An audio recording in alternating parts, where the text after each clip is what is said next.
लिहा, पुढारी लपून दुसऱ्यांच्या परिश्रमाचे श्रेय स्वतः घेतात. परत एकदा सांगतो, लिहून घ्या. पुढारी लपून दुसऱ्यांच्या कठीण परिश्रमाचे श्रेय स्वतः घेतात. आणि अशा प्रकारचे पुढारी आज सेवेमध्ये आपल्याला मोठ्या प्रमाणामध्ये पाहायला भेटतात. ह्या पुढाऱ्यांमध्ये कुठल्याही प्रकारे कला कौशल्य नसतं कठीण परिश्रम करण्याचं. हे जे पुढारी आहे ना, यांच्यामध्ये कुठल्याही प्रकारे ते गुण नसतात कठीण परिश्रम करण्याचे. परंतु त्यांच्या बरोबर असलेले जे काही इतर त्यांचे सहकर्मी आहे ना, त्यांच्यामध्ये कठोर परिश्रम करण्याचे गुण असतात. आणि देवाने ते त्यांच्या ठाई ठेवलेले असल्या कारणामुळं आपण पाहतो की त्यांच्या हातच्या कृतीला परमेश्वर काय करतो, आशीर्वादित करतो, बहुगुणित करतो. आणि आता त्या लोकांना जे काही श्रेय त्यांच्या कठीण परिश्रमाचं मिळणार होतं ना, ते श्रेय आज सेवेमध्ये असलेले जे काही खोटे पुढारी आहे ते काय करता माहिती का, लपवून त्यांचं श्रेय काय करता माहिती का, स्वतः घेत असतात. आणि अशा प्रकारच्या पुढाऱ्यांपासून आपण वाचणं फार गरजेचं आहे. का? कारण काही जे पुढारी आहेत ना, इतरांची कामगिरी स्वतःच्या नावाने करून देवाची स्तुती जी आहे ती मिळवत असतात, लोकांची स्तुती जी आहे ती मिळवत असतात. परंतु ह्या पुढाऱ्यांपासून आपण सावध राहणं फार गरजेचं आहे. आणि बघा, ह्या पुढाऱ्यांसंदर्भात आपल्याला नीतिसूत्राचं जे पुस्तक आहे ना, त्याचं 20वा अध्याय आणि वचन 17 जेव्हा आपण वाचतो ना, तर नीतिसूत्रिका हा अतिशय स्पष्टपणे लपून दुसऱ्यांच्या परिश्रमाचं श्रेय घेणारे जे पुढारी आहे ना, त्यांना एक्सपोज करताना दिसतो वचनातून. देवाचं जे वचन आहे ना, हे आपण समजून घेणं फार गरजेचं आहे. आणि अशा प्रकारचे पुढारी आज देखील देवाच्या सेवेमध्ये आहे, जे स्वतःच्या कठीण परिश्रमाच्या द्वारे स्वतःला श्रेय घेण्याऐवजी दुसऱ्यांच्या कठीण परिश्रमाचं श्रेय लपून घ्यायचा प्रयत्न करतात. आणि अशा लोकांपासून आपण सावध राहणं फार गरजेचं. बघा वचन काय सांगत आहे. वचन वाचा आपण 20वा अध्याय आणि वचन 17 कोणीतरी वाचा.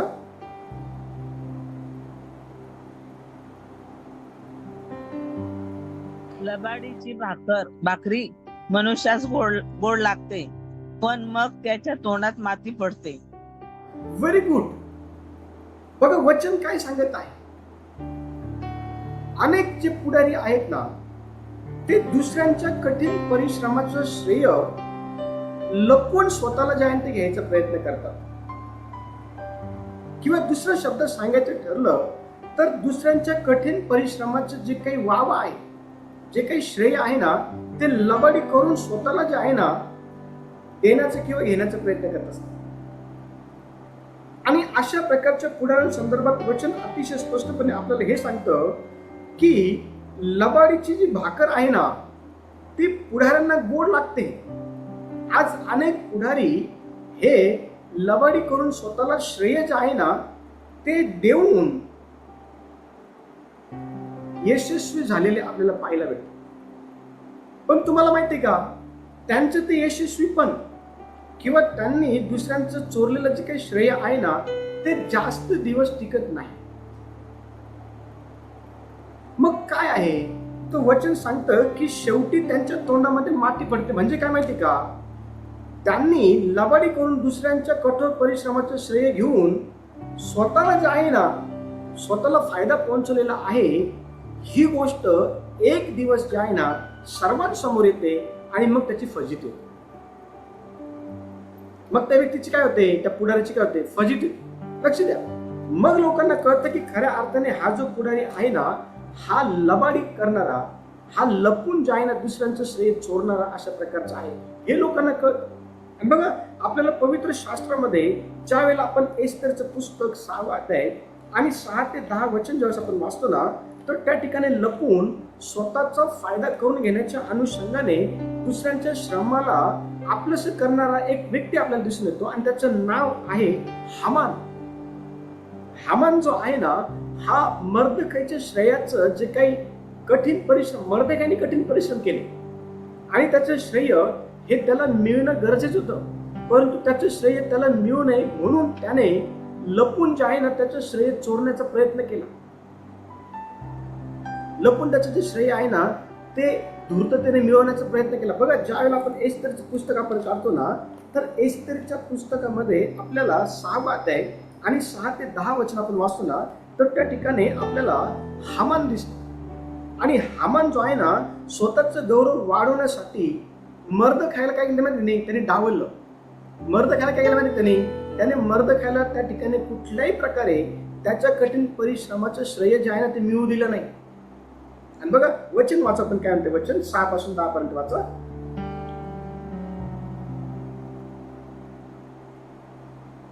6 पासून 10 पर्यंत कुणाला भेटलं? एस्तेर 6 अध्याय 6 ते 10 वचन. हामान आत आल्यावर राजाने त्यास विचारले, एखाद्या मनुष्याचा मान सन्मान करण्याचे राजाच्या मर्जीस आल्यास त्या माणसाची कशी काय संभावना करावी?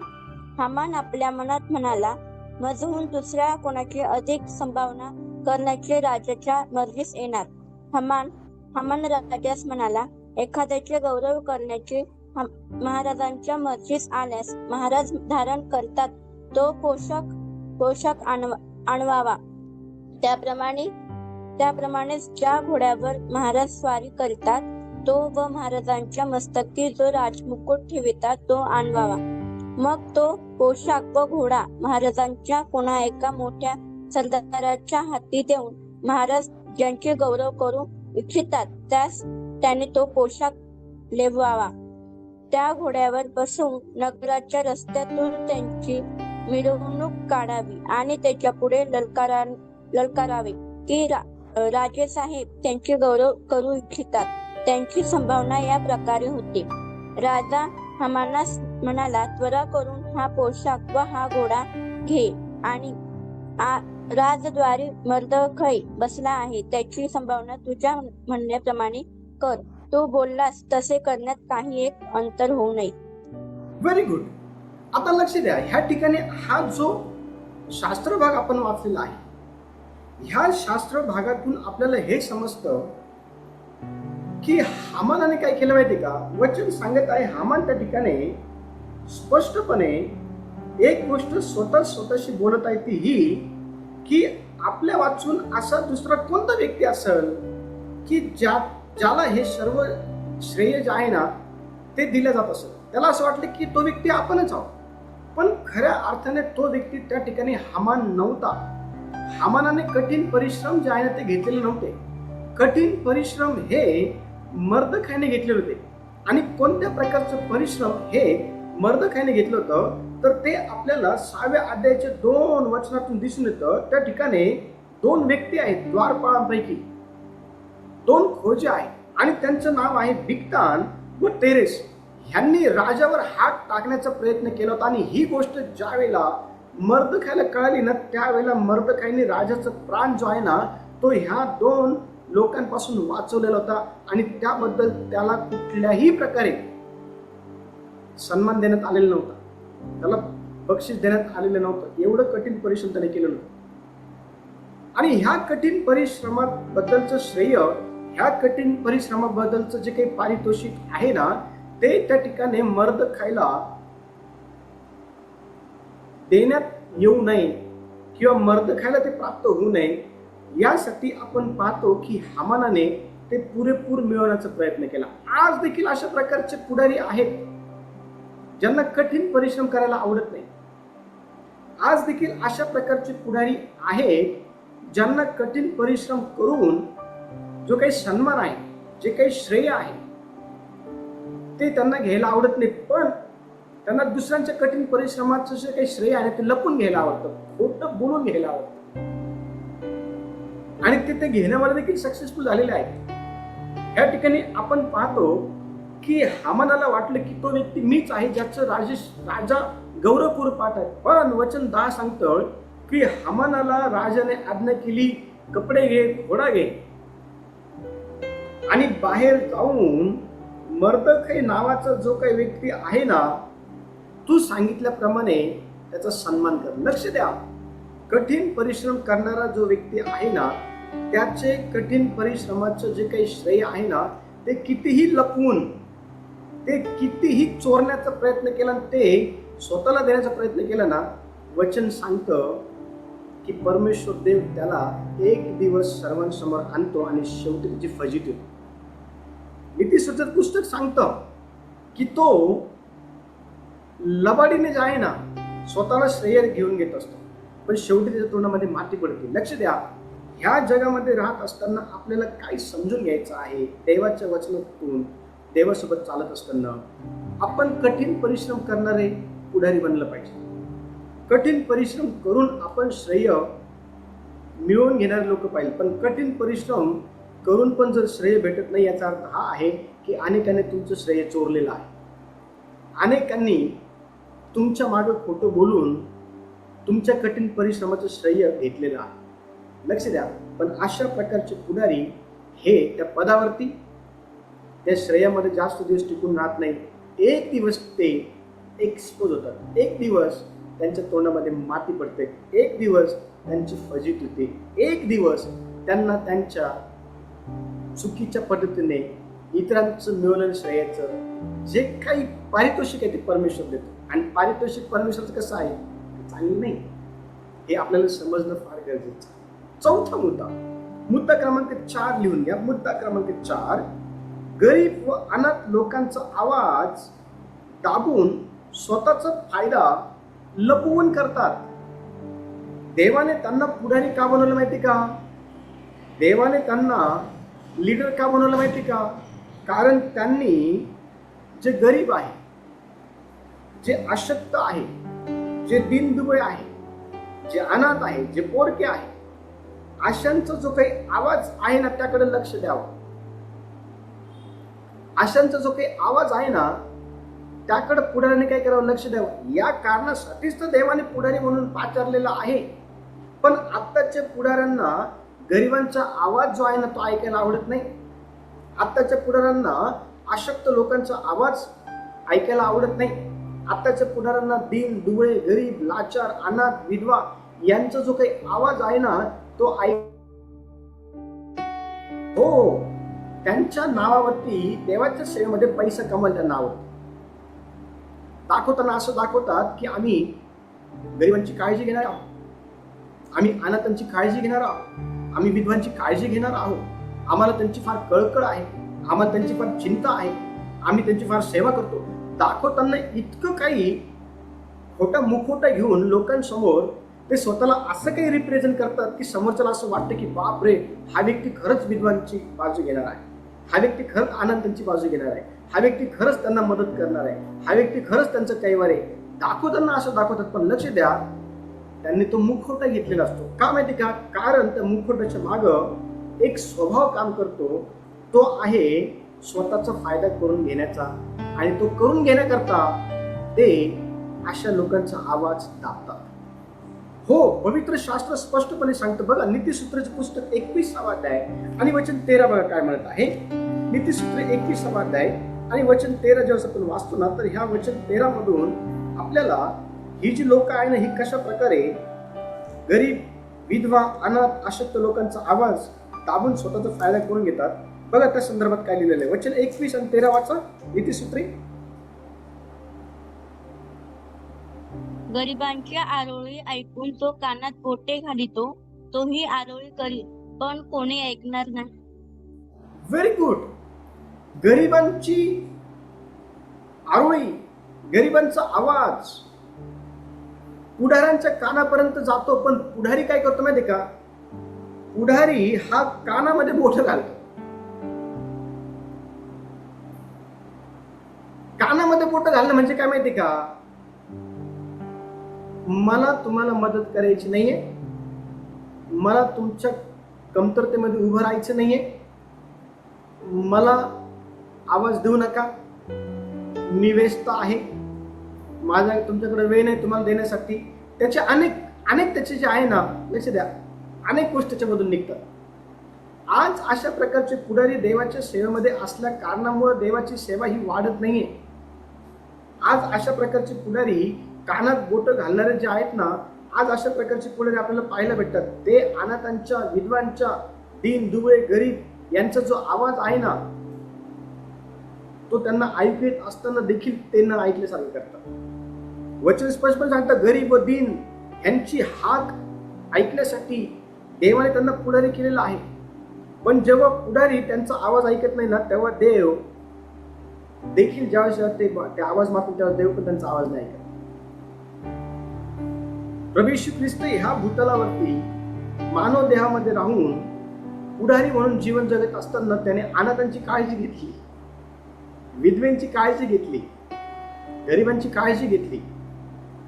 हो, जे दीन आहे, दुबळे आहे, लाचार आहे, अशांच्या बाजूने येशू उभा राहिला. येशूने भुकेल्यांना अन्न दिलं. हो, येशूने जे दबलेले आहेत ना त्यांना येशूने उठवलं हात देऊन.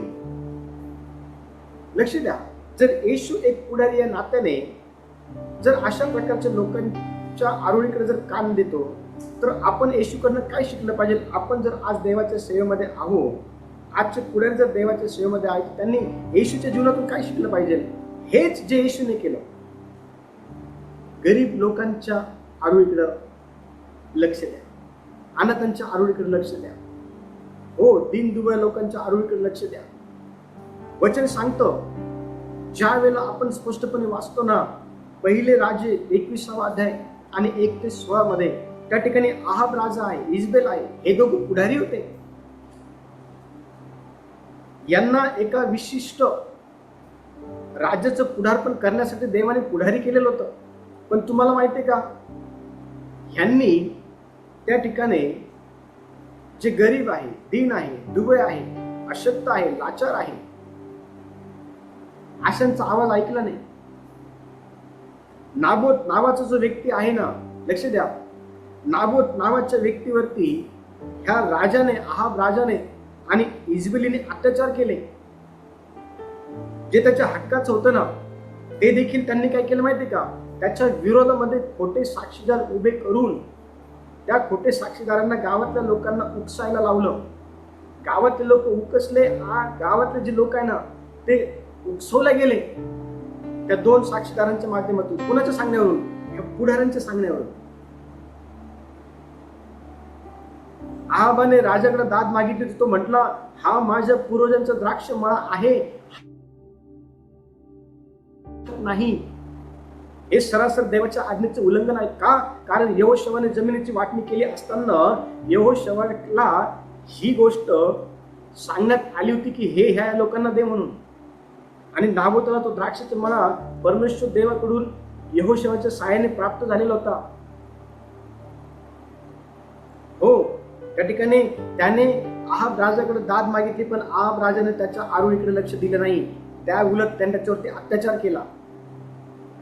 त्या उलट त्यांचा आवाज दाबून टाकला. इजबेलीच्या साहाय्याने, त्या 2 खोटे साक्षीदारांच्या साहाय्याने, त्या गावातल्या लोकांच्या साहाय्याने जे उकसवले गेले. आज देखील अनेकांचा आवाज जो आहे ना, पुढारी लोक दाबतात. त्यांच्याकडे असलेल्या सामर्थ्याकडे, त्यांच्याकडे असलेल्या अधिकाराकडे, त्यांच्याकडे असलेले जे काही पॉवर आहे, अधिकार आहे, त्यांच्याकडे असलेले जे काही राईट्स आहे ना, त्याच्या साहाय्याने ते अशा प्रकारच्या खऱ्या व्यक्तीच्या, खरा जो व्यक्ती आहे त्याचा आवाज दाबायचा प्रयत्न करतात. जे दीन आहे, दुबळे आहे, लाचार आहे, गरीब आहे, अशक्त आहे, अशा लोकांचा आवाज जो आहे ना तो दाबतात आणि स्वतःचा फायदा करून घेतात. त्यांना असं वाटतं की त्यांच्या चोऱ्या उघडकीस येणार नाही. त्यांचे फायदे जे त्यांनी स्वतःला पोहोचवलेले आहे आवाज दाबून, ते कोणाला कळणार नाही. पण लक्ष द्या, परमेश्वर देव न्यायी आहे. तो एक दिवस का होईना अंधारातली गोष्ट अतिशय सहज प्रकाशामध्ये आणतो. एक दिवस का होईना अंधारातली चोरी ही देव त्याच्या प्रामाणिक सेवकाच्या निदर्शनामध्ये आणून देतो. मग ती पैशाची का असेना, मग ती पदाची का असेना, मग ती विश्वासघाताची का असेना, मग ती लबाडीची का असेना. हो, ह्या ठिकाणी आपण पाहतो की आहाब आणि इजबेल यांनी नाबोत जो आहे ना त्याच्यावरती अत्याचार केला. त्याचा आवाज दाबून टाकला. आवाज दाबण्यासाठी त्याने 2 अधम असे जे साक्षीदार आहेत त्यांचा वापर केला. त्या 2 साक्षीदारांनी गावातल्या लोकांना उकसवलं. गावातल्या लोकांना जे आहे ना त्यांनी उकसवलं नाबोत विरुद्ध. लक्ष द्या, नाबोतला दगड करून मारून टाकला. आज देखील अनेक पुढारी अशा प्रकारे लोकांचं नुकसान करत आहे. लोकांना छळत आहे, मानसिकरित्या, शारीरिकरित्या वेगवेगळ्या प्रकारचे त्यांच्याकडे असलेले जे काही अधिकार आहे ना, त्याद्वारे भीती दाखवून त्यांचा आवाज दाबण्याचा प्रयत्न करते, यासाठी की त्यांचा फायदा, तिचं नुकसान होण्याचं चालू. लक्ष द्या, देवाच्या निदर्शनामध्ये जर ही गोष्ट आलेली आहे तर देव कोणत्या ना कोणत्या प्रकारे त्यांच्या चोऱ्या बाहेर आणल्या, कोणत्या ना कोणत्या प्रकारे त्यांची बेईमानी बाहेर आली, कोणत्या ना कोणत्या प्रकारे देव त्याच्या सेवकाला, प्रामाणिक सेवकाला उभं करतो अशा विरोधामध्ये फाईट करण्याकरता. चर्च, परमेश्वर देव स्वतः जो आहे ना, आहाब आणि इजबेल विरुद्ध उभं राहिला आणि भयानक शासन झालं. भयानक, त्याविषयी आपण जाणार नाही, पण भयानक असं मरण जे आहे ना त्यांच्या जीवनामध्ये त्यांना फेस करावं लागलं. भयानक मरण. पुढचा मुद्दा क्रमांक 5 लिहा. मुद्दा क्रमांक 5 लिहा.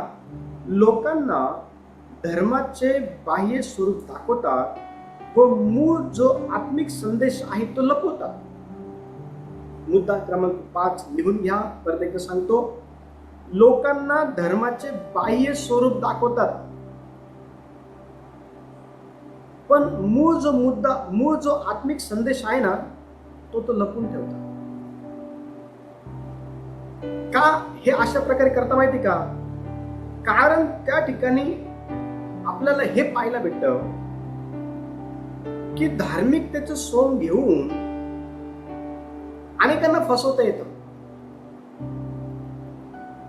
पण आत्मिक संदेश जो आहे ना तो जर लोकांपर्यंत जर गेला तर लोक हुशार होतील.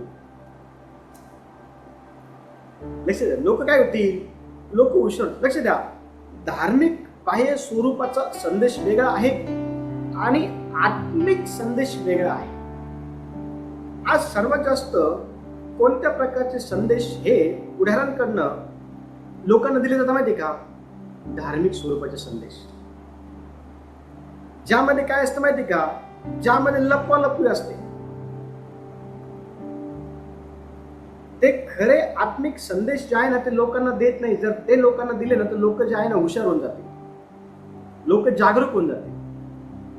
लोकांपासून काही एक लपून ठेवता येणार नाही, म्हणून हे लोक देवाच्या वचनाचा जो काही उपयोग आहे ना तो स्वतःच्या फायद्याच्या गोष्टी लपून ठेवण्याकरता बाहेरील जो काही धार्मिक संदेश आहे तो लोकांना देतात. आणि अशा प्रकारचे जे लीडर आहे ना हे आपल्याला पवित्र शास्त्रामध्ये पाहायला भेटतात.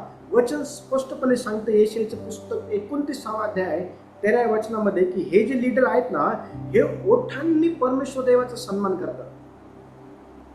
परमेश्वर देव हा त्यांच्या कुठे माहितीये का? ओठांमध्ये आहे. परमेश्वर देव हा ओठांमध्ये ठेवण्याची जागा नाहीये. परमेश्वर देव हा अंतःकरणात ठेवण्याचे ठिकाण आहे. परमेश्वर देव हा अंतःकरणामध्ये ठेवण्याची जागा आहे. पण आताच्या पुढाऱ्यांच्या आपण जर बघितलं की परमेश्वर जर कुठे आहे तर तो आहे त्यांच्या ओठामध्ये. हो, वचन सांगतं बघा, वचन काय सांगते? 29:13 वाचा, यशायाचे पुस्तक 29 अध्याय आणि वचन 13 की आताच्या पुढाऱ्यांच्या ओठांमध्ये परमेश्वर देव कसा आहे तो कुठे असायला पाहिजे. बघा कोणतरी वाचा, यशायाचे पुस्तक 29 अध्याय आणि वचन 13.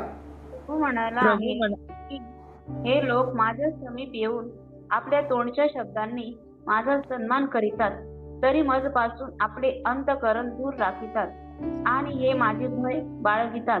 ते केवळ मनुष्यांनी पडविलेल्या आज्ञेप्रमाणे बाळगितात. Very good.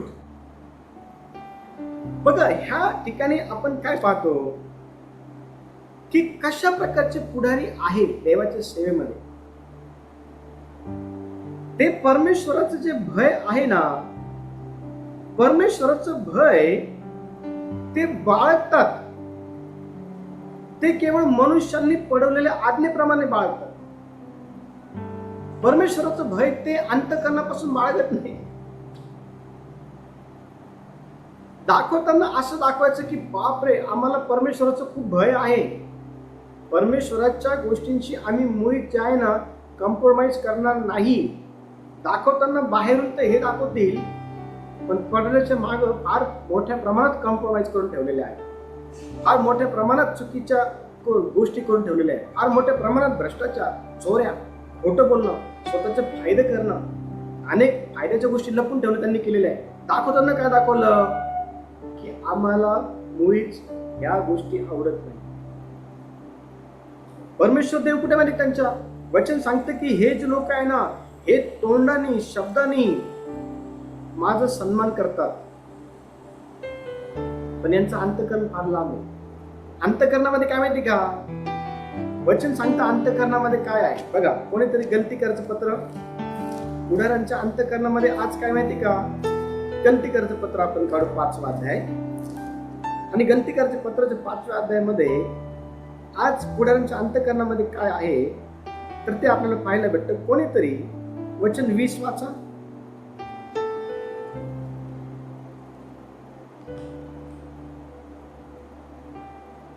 गलती करायचं पत्र 5वा अध्याय आणि 20 वचन.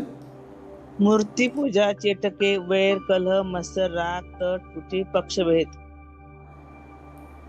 बघा ह्या सर्व ज्या गोष्टी आहेत ना, ह्या पुढाऱ्यांच्या अंतकरणामध्ये आहे. वचन सांगतं अंतकरणातून जे बाहेर निघतं ते माणसाला विटाळतं.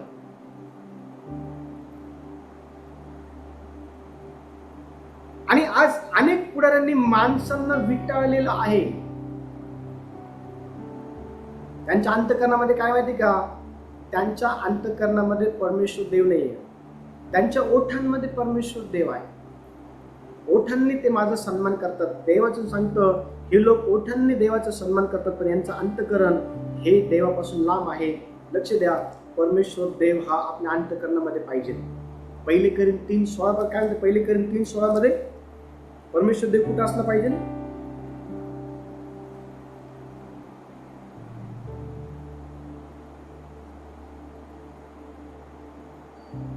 पहिले करीन 3रा अध्याय आणि 16 वचन. चर्च, तुम्ही देवाचे मंदिर आहात आणि तुम्हामध्ये देवाचा आत्मा वसतो, हे तुम्हाला ठाऊक नाही काय. हा तुम्हामध्ये. येस, वाचा. लक्ष द्या. हो, वाचा वाचा.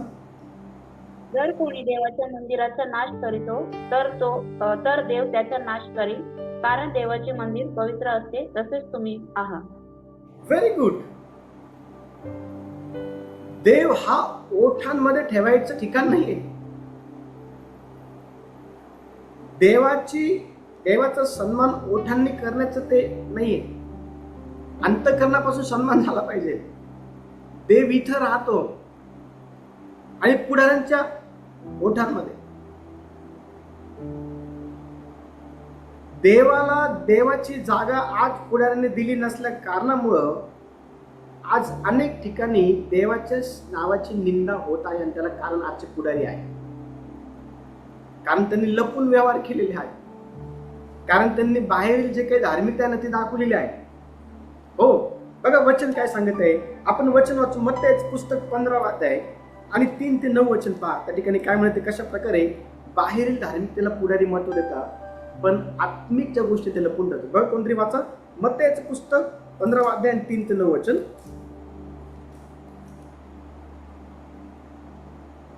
त्याने त्यास उत्तर दिले, तुम्हीही आपल्या संप्रदाय करून देवाची आज्ञा का उल्लंघिता. कारण देवाने असे म्हटले की तू आपल्या बापाचा व आईचा सन्मान कर, आणि जो बापाची किंवा आईची निंदा करीतो त्याला देहात शिक्षा व्हावी. परंतु तुमचे म्हणणे आहे की जो कोणी बापाला अथवा आईला म्हणेल, मी तुला जे दिल्याने तुझे हित माझ्याकडून झाले असते ते अर्पण केले आहे, त्याने आपल्या बापाचा अथवा आईचा सन्मान न केला तरी चालेल. या प्रकारे तुम्ही आपल्या संप्रदाय करून देवाचे वचन रद्द केले आहे. अहो ढोंग्यांनो, तुम्हाविषयी यशायाने संदेश यथायोग्य दिला की हे लोक ओठांनी माझा सन्मान करीतात, परंतु त्यांचे अंतकरण माझपासून दूर आहे. ते मनुष्यांचे नियम शास्त्र म्हणून शिकवून माझी निरर्थक भक्ती करीतात. Very good. कसे आहे हे लीडर लोक? हे दाखवताना असं दाखवतात की आम्ही खऱ्या अर्थाने देवाचा सन्मान करत आहोत हे दाखवताना असं दाखवतात की आम्ही देवाच्या आज्ञेचं पालन करत आहोत. पण तुम्हाला माहिती का ह्या पुढाऱ्यांबरोबर प्रॉब्लेम काय आहे? देव त्यांना म्हणत आहे, अहो शास्त्रांनो, अहो पुरुषांनो, तुम्हाला धिक्कार असो. तुम्ही परमेश्वर देवाचा सन्मान करत नाही, पण दाखवताना असं दाखवतात की आम्ही खरंच परमेश्वराचा सन्मान करतो, पण तुमचं अंतःकरण हे परमेश्वरापासून दूर आहे. मग तुमचं अंतःकरण आहे कुठं? प्रश्न हा येतो. तर वचन सांगतं, जिथं तुझं धन आहे तिथे तुझं मन लागेल. वचन सांगतं की ह्या युगाच्या दैवतांनी त्यांना त्यांचा फायदा व्हावा यासाठी लाच घेण्यामध्ये, चोरी करण्यामध्ये, लबाडी करण्यामध्ये, बेईमानी करण्यामध्ये, फसवणुकीमध्ये, लक्ष द्या, अडकून ठेवलेलं आहे. आणि म्हणून तर हे जे लोक आहे ना, हे काय करता माहिती का, हे शास्त्री आणि परुष जे आहे ना, यांनी देवाच्या आज्ञे बाजूला ठेवलेल्या त्या, आणि त्यांच्या स्वतःच्या जे काही मानवी परंपरा आहेत ना, त्याला त्यांनी प्राधान्य देऊन लोकांना शिकवलं. कसं प्राधान्य दिलं? त्या ठिकाणी त्यांनी लोकांना सांगितलं की आई वडिलांचा सन्मान कर, हे सांगण्यात आलेलं होतं. पण जे काही मला आई वडिलांना करायला पाहिजे होतं ते मी देवाला काय केलं? अर्पण करून दिलं. आता मी तुझा सन्मान नाही करू शकत. म्हणजे त्यांनी त्या ठिकाणी देवाच्या आज्ञेमध्ये कशा प्रकारचं भेसळ केलं हे यातून आपल्याला पाहायला भेटतं. आज देखील अशा प्रकारची भेसळ आता अनेक ठिकाणी केली जाते देवाच्या नावाचा उपयोग करून. खोटे नाटं देवाचं जे वचन आहे ना, आपल्या सोयीनुसार वापरून अनेकांना वेड्यात काढलं जातं. अनेकांना वेड्यात काढून स्वतःचा जो काही फायदा आहे ना, तो बघितला जातो. आणि म्हणून अनेक वेळा मी तुम्हाला सांगत असतो, लक्ष द्या, अनेक ठिकाणी देवाचं वचन शिकवण्यासाठी जे आहे ना, मला बोलवलं जात आहे. तुम्हाला माहिती चर्च, मी प्रार्थना करत आहे की मी देवाचं वचन हे शिकवण्यासाठी बाहेर केव्हा निघू का नको निघू म्हणून. कारण अनेकांकडे जे आहे ना, पुढाऱ्यांनी कशा प्रकारे धर्माचे बाह्य स्वरूप दाखवून मूळ आत्मिक संदेश त्यांच्यापासून लपून ठेवला, आणि अनेक चोऱ्या, अनेक बेईमानी, अनेक खोट्या गोष्टी, अनेक देवाच्या राज्यामध्ये उलटपालट ज्याने पुढाऱ्यांनी केली, याचा अनुभव लोकांना आलेला आहे. ह्या गोष्टी लोकांनी अनुभवलेल्या आहेत. आणि अशा प्रकारे अनेक जे लोक आहे ना, त्यांना खरं जे काही वचन आहे ना, ते आता ऐकण्याची सवय लागलेली आहे. कारण पुढाऱ्याकडे खरं वचन नाही. तो ओठांनी देवाचा सन्मान करतो, अंतःकरणापासून नाही. जर अंतःकरणापासून देवाचा सन्मान जर त्यांनी केला असताना, तर त्याच्या जीवनातून प्रामाणिकपणा ही देवाचा गौरव करण्याच्या अनुषंगातून झळकली असते. पण ती झळकत असते. दाखवताना हाय, हॅलो, प्रेज लॉर्ड, कसं आहे, बरं आहे का, आम्ही प्रार्थना करत आहे, काळजी घे. हे असं आहे, पावसाळ्यामध्ये एखादा व्यक्ती पावसात भिजत आहे आणि त्याला छत्रीची गरज आहे, तर आपण म्हणतो जा कोणतरी पत्राखाली लप, जा कुठेतरी आडोशाला लप. हे असं आहे, एखादा व्यक्ती जर थंडीमध्ये जर उघडा वागडा आहे, तर आपण त्याला म्हणतो जा कुठेतरी शेकोटी बघ आणि शेक तिथं. का? देवाने आपल्याला पुढारी यासाठी केलं का? देवाने आपल्याला पुढारी यासाठी नाही केलं. देवाने आपल्याला पुढारी यासाठी केलं की आपण त्याची काळजी घे. एखादा व्यक्ती जर भुकेला दिसत आहे, तर त्या व्यक्तीला आपण असं नाही म्हणू शकत जा तू हे कर, तुला खायला भेटेल. अरे मग तुला निवडलं कशाला देवाने? तुला देवाने पुढारी म्हणून ठेवलं कशाला? स्वतःचा फायदा करून घ्यायला, स्वतःच्या चांगल्या गोष्टी मिळवून घ्यायला. मग का पुढार पण काय करताय? नाही जमत, सोडून द्या, दुसरा व्यक्ती देवाच्या ठिकाणी उभं करा. चर्च, देवाच्या सेवेमध्ये आपण पाहतो की आपल्याला अनेक जे पुढारी आहेत ना, अनेक पुढारी हे आपल्याला स्वतःचा फायदा व्हावा म्हणून लपून भ्रष्टाचार करताना दिसतात. अनेक पुढारी जे आहे ना, सत्य लपून लोकांना फसवतात. देवाच्या सेवेमध्ये अनेक पुढारी जे आहे ना, चर्च, दुसऱ्यांचं श्रेय स्वतःला ज्याने लपून घेत असतात. अनेक पुढारी देवाच्या सेवेमध्ये गरीब, अनाथ, विधवा, पोरके यांचा आवाज दाबून स्वतःचा फायदा जे आहे ते करतात. अनेक पुढारी देवाच्या सेवेमध्ये धर्माचं बाह्य स्वरूप दाखवतात आणि मूळ ज्या आत्मिक गोष्टी आहे ना त्या लपवून ठेवतात. आणि अशा प्रकारे आपण पाहतो की आज सेवेमध्ये पुढारी जे आहे ना स्वतःचा फायदा करण्याच्या अनुषंगाने अनेक गोष्टी देवाच्या राज्यात काय करतात का लपून ठेवतात. अशा पुढाऱ्यांपासून सावध राहणं फार गरजेचं आहे. देवा या वचनाच्या द्वारे सर्वांना आशीर्वाद द्या. यावेळेला आपण डोळे बंद करूया.